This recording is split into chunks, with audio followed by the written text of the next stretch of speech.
আমি আসলে এভাবে কথা বলতে পারবো না। যখন একজন মানুষের সাথে ঘটে যায় সেই পেইনগুলো, সেটা আমার ভাইয়ের সাথে ঘটুক আর হয়তো বা বাবার সাথে ঘটুক, সেগুলো আমরা বুঝতে পারি।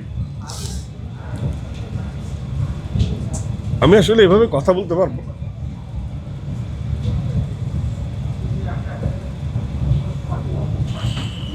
আসলে দমের জার্নিটা আমাদের এরকম ইমোশনাল একটা জার্নি, কারণ নূর ভাইরা যেটা ফেস করে আসছেন সেটা আমরা একটু বিন্দুমাত্র আসলে চেষ্টা করেছি মাত্র, কিন্তু এটা ফুটিয়ে তোলা তো আমি আমি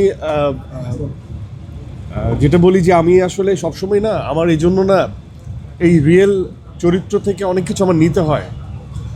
আমার যুদ্ধটা ওখানে। হ্যাঁ, আমি এই পেইনটাকে না কেন জানি ভিতরে, মানে আমি ফিল করি, আমি প্রচণ্ডভাবে ফিল করি, এই জন্য আমি নূর থেকে বের হইতে পারতেছি না। অনেক কথা আসলে এইভাবে বলা যাবে না বা বলতে পারবো না।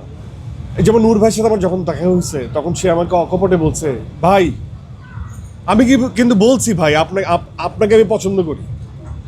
তো আমার এই গল্পে যদি আমার চরিত্র করা হয়, তার ভাগিদার ইটসেলফ একজন নূর, যে আমাকে সেট করে দিছে যে আপনি এটা করবেন,